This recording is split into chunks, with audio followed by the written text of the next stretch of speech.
देखिए, समाजवादी पार्टी की cycle puncture होना तय है। वहाँ से भाजपा के जो हमारे प्रत्याशी चंद्रभान पासवान जी हैं, वो बहुत बड़े अंतर से मिल्कीपुर विधानसभा का उपचुनाव जीतने जा रहे हैं। हम चुनाव घोषणा का उसी दिन स्वागत किए थे और अयोध्या की जनता तो इंतज़ार कर रही थी कि जब 9 विधानसभा सीटों के उपचुनाव हुए तो उसी के साथ हो जाते। तो चूँकि चुनाव आयोग ने माननीय न्यायालय के समक्ष मामला होने के कारण से उस समय घोषित नहीं किया था, लेकिन अब घोषित हुआ है। जिसका इंतज़ार था वो ख़त्म हुआ है। वहाँ 5 फरवरी को कमल खिलेगा और 8 फरवरी को खिला हुआ कमल विकास का कमल, सुशासन का कमल, सुरक्षा का कमल, गरीब कल्याण का कमल, किसान कल्याण का कमल, नौजवानों के उत्थान का कमल, महिलाओं के सशक्तिकरण का कमल वो खिल जाएगा। देखिए, कुछ चीज़ें मैं बहुत कठोर कह सकता हूँ, लेकिन कहूँगा नहीं।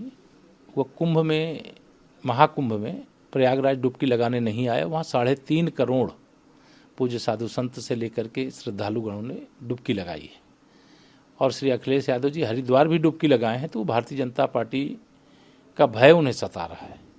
सरकार की जो उत्तम व्यवस्थाएं हैं उसके कारण से उनके मन में डर पैदा हुआ है और वह डुबकी लगाए, ये अच्छी बात है। लेकिन मैं उनसे कहूँगा कि अपने कार्यकाल में 2013 में जो कुंभ जब मुख्यमंत्री थे उस समय कराए थे, उस समय की अव्यवस्था को याद करें, उस समय लोगों के साथ घटी घटनाओं को याद करें। उस समय सरकार के ओर से जो व्यवस्था करनी चाहिए नहीं की, उसके लिए प्रायश्चित करें और प्रायश्चित की डुबकी प्रयागराज के महाकुंभ में 2025 में लगा लें, तो शायद उनको कुछ राहत होगी। अन्यथा ये बयान जब करोड़ों की संख्या में देश और दुनिया से श्रद्धालु प्रयागराज महाकुंभ 2025 में डुबकी लगाने के लिए आ रहे हैं, वैसे समय में श्री अखिलेश यादव जी जो उत्तर प्रदेश के पूर्व मुख्यमंत्री हैं, अनर्गल बयानबाजी नहीं करनी चाहिए। देखिए, अगर कोई भ्रष्टाचार किया है तो वो तो एक कानूनी प्रक्रिया है, उस पर माननीय उच्चतम न्यायालय से उनको जमानत मिली हुई है। कोई वो अपराध से मुक्त घोषित नहीं किए गए हैं। अपराध उनके खिलाफ जो था उसके संबंध में जमानत दी गई है, लेकिन वो नामांकन कर रहे हैं, ये सच है। लेकिन दिल्ली में 2025 भाजपा के नाम होने जा रहा है और 5 फरवरी को मतदान, 8 फरवरी को मतगणना। और जैसे हरियाणा और महाराष्ट्र में भाजपा का कमल खिला और भाजपा की सरकार बनी, वैसे दिल्ली में भी भाजपा की सरकार वापस आने जा रही है। दिल्ली के विकास के लिए डबल इंजन की सरकार दिल्ली में जरूरी है। सबसे पहले तो मैं बहन मायावती जी का आज जन्मदिन है।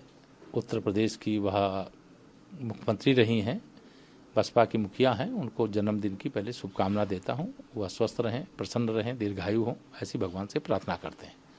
महापुरुष किसी एक पार्टी, किसी एक जाति के नहीं होते। पुरुष सभी के होते हैं, सारे देशवासियों के होते हैं। सबको उनका आदर सम्मान करना चाहिए और उनके द्वारा जो योगदान है समाज के लिए, राष्ट्र के लिए, उसको ध्यान में रखते हुए उनका सम्मान करना चाहिए। और जहाँ तक इंडी गठबंधन की बात है, तो इंडी गठबंधन तो अब इतिहास के पन्ने में दर्ज ही हो गया है। जो गठबंधन में 2024 के लोकसभा चुनाव लड़े वो आपस में लड़ रहे हैं, तो अब गठबंधन कहाँ रह गया? गठबंधन खत्म हो गया। इंडी गठबंधन का न कोई मुख्यालय है, कहाँ मुख्यालय है, कौन उसका संयोजक है, कौन उसका कर्ता धर्ता है?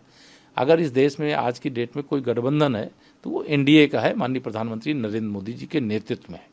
और एनडीए का गठबंधन मजबूत गठबंधन है, भरोसे का गठबंधन है। देश इस गठबंधन पर विश्वास कर रहा है।